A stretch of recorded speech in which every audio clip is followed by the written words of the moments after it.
Espartanos versus romanos. Dos imperios. Dos formas completamente distintas de entender qué significa ser humano. Pero aquí está la pregunta que nadie se hace. Si pusieras a un espartano de 20 años frente a un romano de 20 años, no en batalla sino en la vida real, ¿cuál de los dos habría sufrido más para llegar hasta ahí?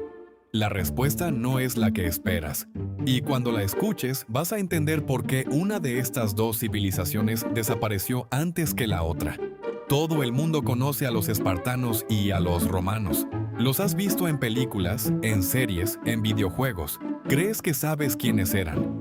Pero lo que Hollywood te mostró es la versión decorativa de algo mucho más oscuro y fascinante. La verdadera diferencia entre estas dos civilizaciones no estaba en sus armas ni en sus ejércitos. Estaba en cómo trataban a sus propios ciudadanos desde el primer día de vida. Y eso, comparado con cualquier cosa que conozcas hoy, cambia completamente la forma en que ves el mundo moderno. Empecemos desde el nacimiento. En Esparta, cada bebé que nacía era examinado por un consejo de ancianos llamado la Gerusia. No por médicos, por ancianos militares. Si el bebé parecía débil, enfermizo o con algún defecto visible, era llevado al monte Taygeto y abandonado. No era un secreto, era la ley, era el orgullo espartano. La sociedad entera estaba de acuerdo con eso. En Roma, el proceso era diferente pero igualmente brutal. El padre, el pater familias, tenía el derecho absoluto de aceptar o rechazar al recién nacido. Si lo rechazaba, el bebé era abandonado en lugares públicos llamados lacus. Algunos eran recogidos por otras familias, muchos no. Pero lo que nadie esperaba es lo que pasaba con los que sobrevivían ese primer filtro. En Esparta, a los 7 años, los niños eran separados de sus familias para siempre. Ingresaban a la Agogé, el sistema de entrenamiento más brutal que cualquier civilización antigua haya diseñado. Dormían en el suelo con una sola capa de tela sin importar la temperatura. Comían tan poco que el hambre era parte del entrenamiento. Se les enseñaba a robar comida, no porque robar estuviera bien, sino porque si te atrapaban el castigo era severo. No por robar, sino por haber sido descubierto. La inteligencia táctica valía más que la moralidad convencional. A los 12 años ya sobrevivían solos en el campo sin ningún tipo de protección. A los 18 eran guerreros funcionales y a los 30, por primera vez en su vida adulta, podían vivir con su propia familia. En Roma, en cambio, los niños de familias patricias recibían educación formal desde los 7 años. Lectura, escritura, retórica, filosofía griega y leyes romanas.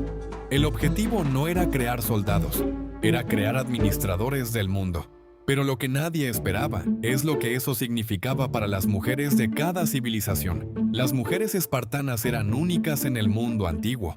Hacían ejercicio físico regularmente, corrían, lanzaban jabalina y luchaban. No porque quisieran ser guerreras, sino porque Esparta necesitaba madres que dieran a luz hijos fuertes. Una mujer espartana podía poseer tierras, gestionar negocios y hablar en público con autoridad real. Existía un dicho que lo resumía todo. Solo las mujeres de Esparta podían dar a luz hombres de verdad. Las mujeres romanas de clase alta tenían educación y cierta influencia social, pero su rol estaba definido por el hogar y la familia. No podían votar, no podían tener cargos políticos, y su libertad dependía casi siempre del hombre que las representaba legalmente.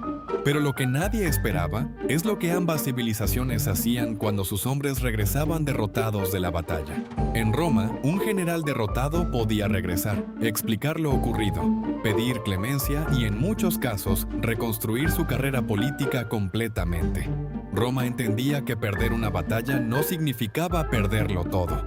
Julio César fue derrotado varias veces antes de convertirse en el hombre más poderoso de su época. En Esparta, las madres esperaban a sus hijos en la puerta con una sola frase: «Vuelve con tu escudo o sobre él». No era poesía, era una amenaza real. Un espartano que regresaba sin su escudo perdía todos sus derechos civiles de por vida. Era llamado tresantes, el que tiembla, y su propia madre podía rechazarlo públicamente sin consecuencias. Pero lo que nadie esperaba es lo que esa mentalidad le hizo a Esparta a largo plazo. Esparta nunca construyó nada que durara.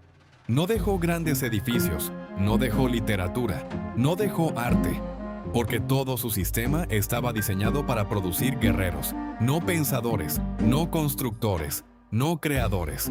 Cuando el mundo cambió y las guerras comenzaron a ganarse con estrategia política y alianzas diplomáticas más que con fuerza bruta, Esparta no supo adaptarse. Roma, en cambio, construyó carreteras que aún existen, acueductos que funcionaron durante siglos y un sistema legal que es la base del derecho moderno en casi todo el mundo occidental.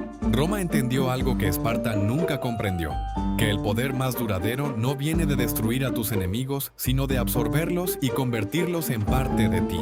Pero lo que nadie esperaba es el dato que resume todo esto en una sola cifra.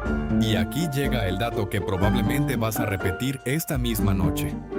En su punto más grande, el ejército espartano nunca superó los 10.000 soldados activos. 10.000, el equivalente a llenar un estadio de fútbol mediano. En su momento de mayor expansión, el ejército romano llegó a tener 500.000 de soldados activos distribuidos en 3 continentes, 50 veces más.